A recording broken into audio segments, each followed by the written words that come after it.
Okay, this is a continuation of the Spring 21 released ELA test. So we are on question 32 of the artificial reef, tire reef. So question 32 was 1 point, and it is about the detail, analyzing detail in the structure of a specific paragraph in the text, or possibly a sentence in the text. So this one's looking at paragraphs, and this is a level 2 question. How does paragraph 19, so we're looking at paragraph 19 in passage 2, contribute to the development of a key concept in the passage? So who had A?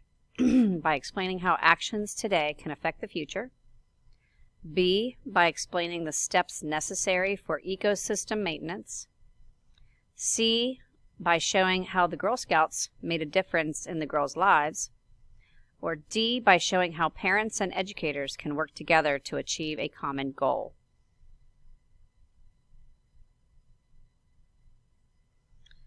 And this is A. Jasmine's statement that after I'm gone, it will still be here for my grandchildren shows the longer impact of the actions she is taking now to help build artificial reefs. So again, please pause this video to read your rationale, figure out why you missed it. That's important in the learning process.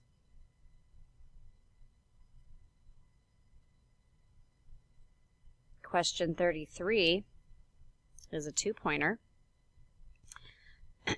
So the two big questions, if we have a fictional type of passage, it's going to be a theme kind of question. But if it is more of a science or history based, they're going to ask you the central idea. So the main idea of a passage, or both passages sometimes. In this case, it's both passages.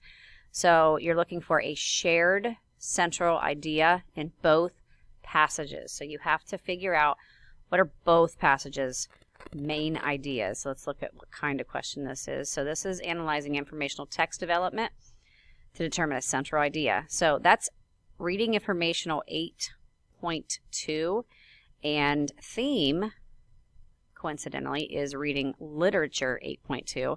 So it's the same kind of idea, just it's based on what kind of text it is. And this is a level 3 on the DOK level, so it's a higher order question.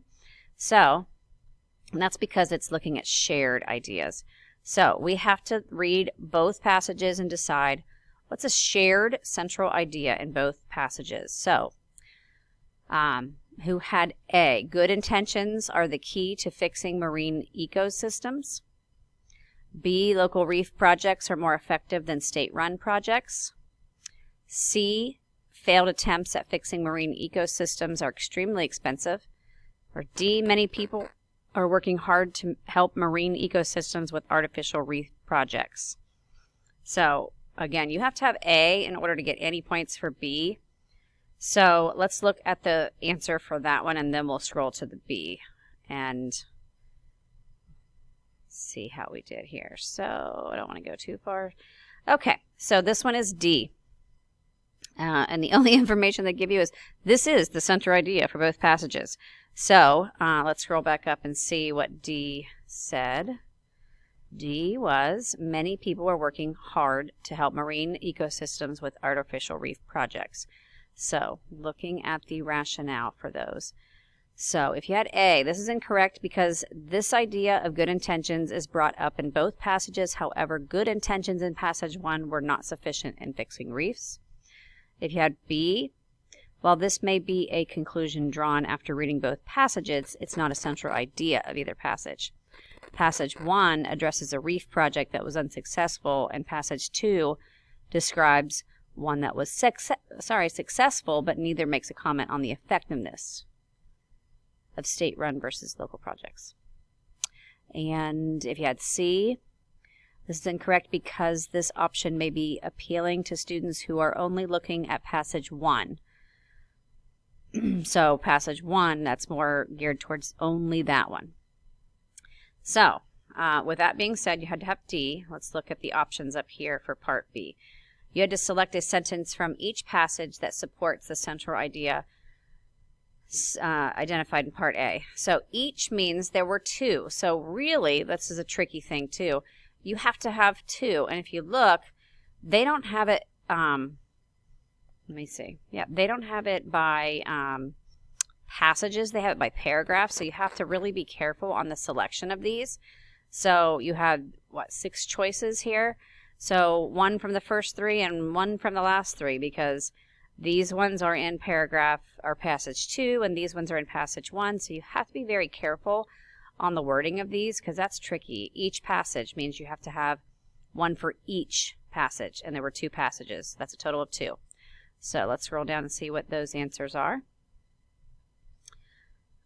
So it's the second option and the fourth option. So the second option, this sentence describes the combined efforts of biologists, scientists, and divers to clean up the initial artificial reefs. And the fourth option, this sentence describes how high school students contribute to the artificial reef effort.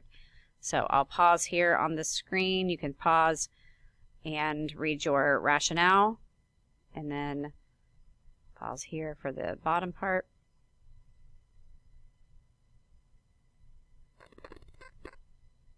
And then these are all the different ways you could have answered that.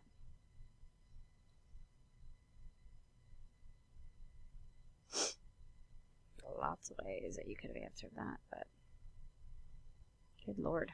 Okay.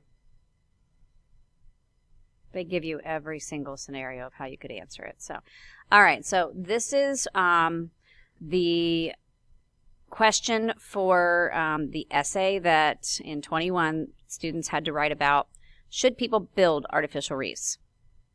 So again, the be sure to column. These are a checklist for you. So include a thesis statement, address counterclaims. Immediately we know when we see the word counterclaim, we're writing an argument. So again, don't reinvent the wheel. Write about the easiest argument, because no one cares, especially the AI grader, what you actually think. Use the easier viewpoint. So pick the one to argue that is easier, that has the most information given. So, should people build artificial reefs? Use these be sure to columns to make sure you do that. You have to have evidence from multiple passage, and don't rely on one passage. That means they want you to quote both. So, you had to write a multi-paragraph to support your claim, whether people should build artificial reefs. Your response must be based on ideas and information that can be found in this passage. So you're going to use treat when you're doing this one. As you go around to the stations, I think you already did this, but as I record this, you haven't.